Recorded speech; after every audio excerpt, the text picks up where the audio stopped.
बिस्मिल्लाहिर्रहमानिर्रहीम। अस्सलाम वालेकुम वरहमतुल्लाहि वबरकातुहू।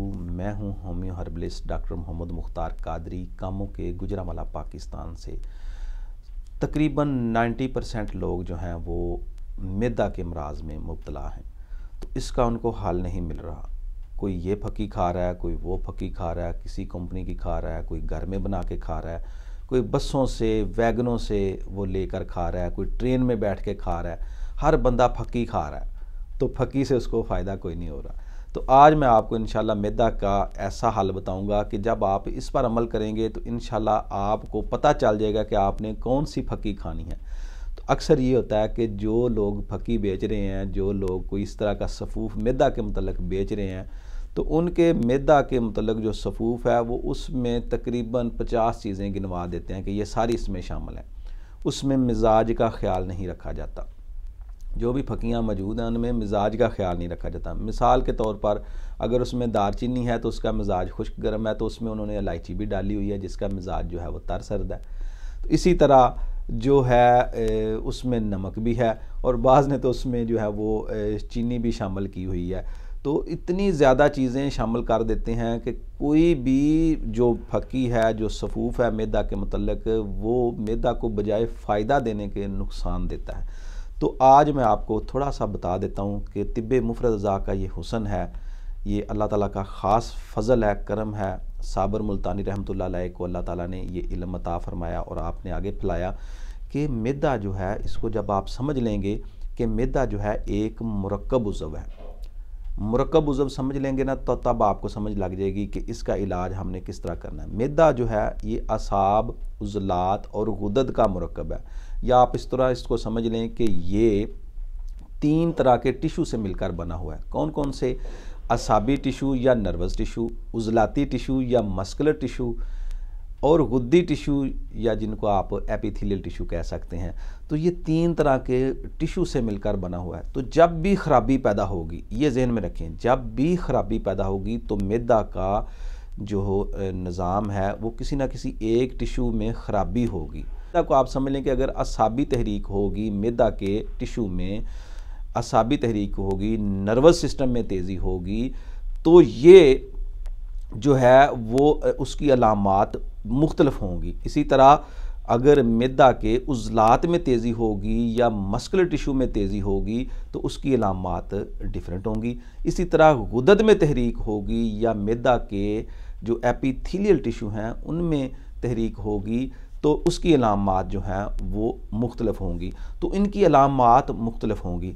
आप इस तरह समझ लें कि जो हमारी बॉडी है इसको 3 मेन जो है ना वो इंजन कह लें। मैं आपको सादा लफ्ज़ों में समझा देता हूँ कि आप इनको इंजन कह लें, ये पूरी बॉडी को कंट्रोल कर रहे हैं। कौन कौन से? दिमाग, दिल और जिगर। ये 3 जो हैं ये बॉडी के मेन आर्गन हैं, लाइफ आर्गन हैं। इनके बगैर ज़िंदगी जो है वो नामुमकिन है। तो ये 3 आर्गन जो हैं ये पूरी बॉडी को जो है वो कंट्रोल कर रहे हैं। तो यही जो है वो पूरे बॉडी में फैले हुए हैं, पूरी जिस्म में फैले हुए हैं।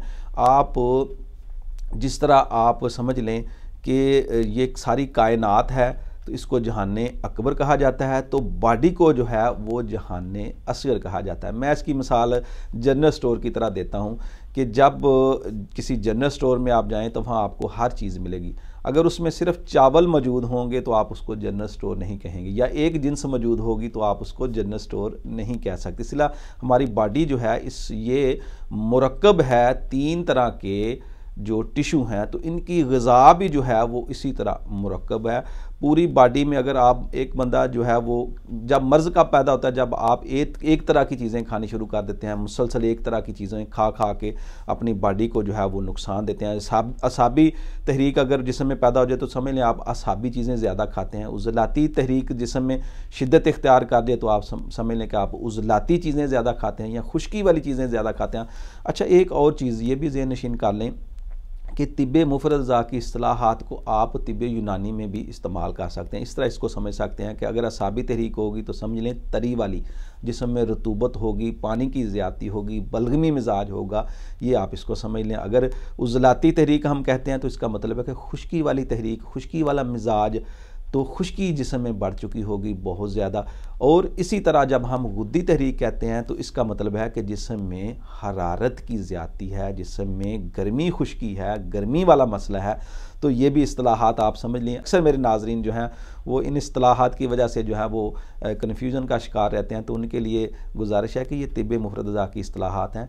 ऐसी वीडियोस जिनमें मेरी कोशिश होती है कि सादा अल्फाज में मैं बयान करूँ आपको, अगर फिर भी आपको ना समझ आए तो माजरत है, क्योंकि ये तिब्बे मुफरद अज़ा की इस्तिलाहात हैं। ये तालिब इल्म हज़रात, ये स्टूडेंट के लिए जो है, या हुक्मा हज़रात या डॉक्टर हज़रात के लिए ये इस्तिलाहात इस्तेमाल की जाती हैं। तो जो व्यूवर्स होते हैं उनमें जो है वो आम नाजरीन भी होते हैं और डॉक्टर और हुक्मा हज़रात भी होते हैं, तो इसलिए इनको कोशिश करके कंबाइंड जो है वो बयान किया जाता है ताकि हर एक की समझ के मुताबिक जो है ना वो ये बात समझ आ सके।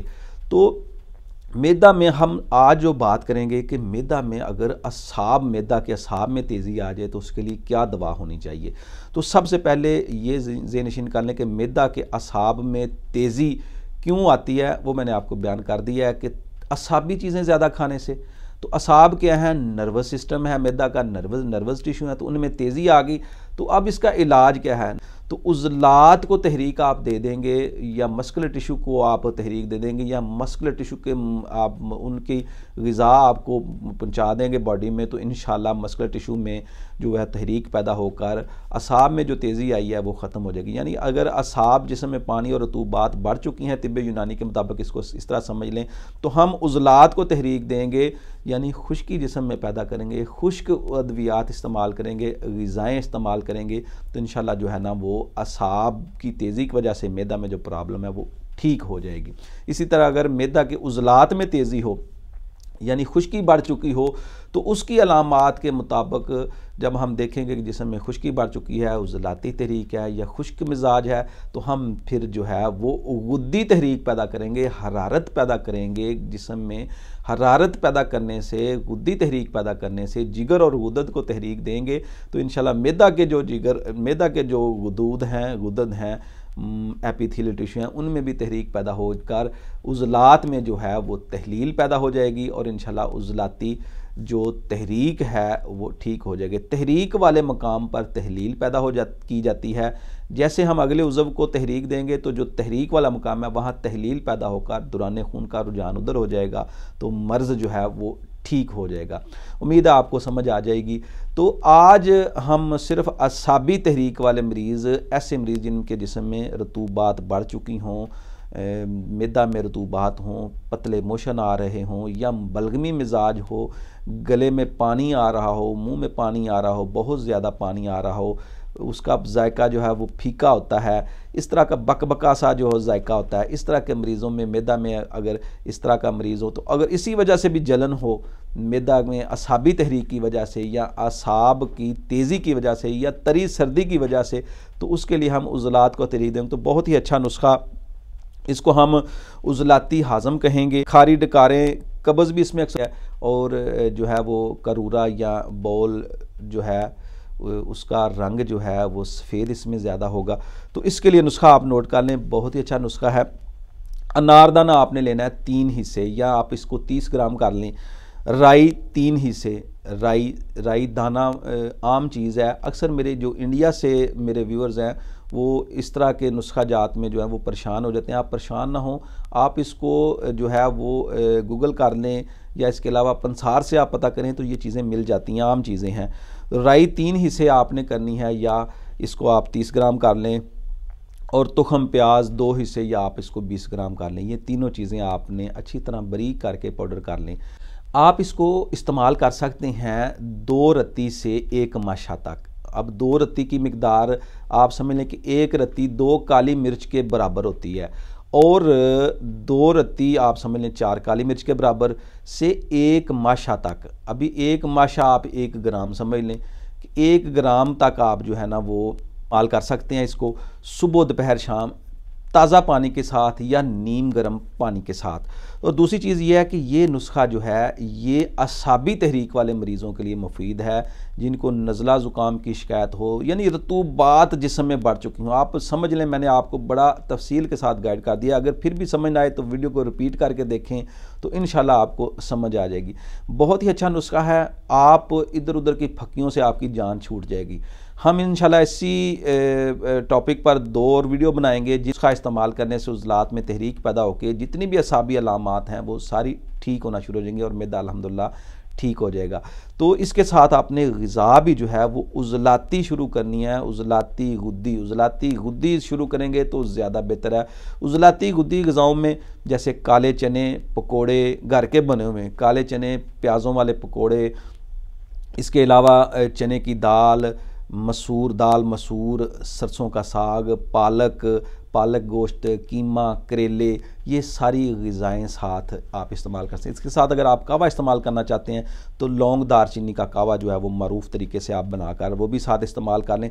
तो इंशाल्लाह मैदा में जो असाबी तहरीक की वजह से रतूबात बढ़ चुकी हों या उसके साथ पूरी बॉडी में जो अलामात हों, नज़ला और ज़ुकाम और बलगमी मिजाज हो, तो ऐसे मरीज़ों को ये नुस्खा बहुत ज़्यादा मुफीद है और उनका इंशाल्लाह इससे ये मसला हल हो जाएगा। फिर मेरी आपसे गुजारिश है कि चैनल को सब्सक्राइब कर लें और इंशाल्लाह इस चैनल पर आपको बहुत अच्छी इंफॉर्मेटिव वीडियो बिल मुफरद अज़ा, बिल मिजाज और जो है वो तिब्बे मुफरद अज़ा के ऐन मुताबिक इंशाल्लाह आपको मिलती रहेंगी। आप दोस्तों की मोहब्बत का शुक्रिया। इजाज़त दीजिए। अस्सलामु अलैकुम वरहमतुल्लाहि वबरकातुहू।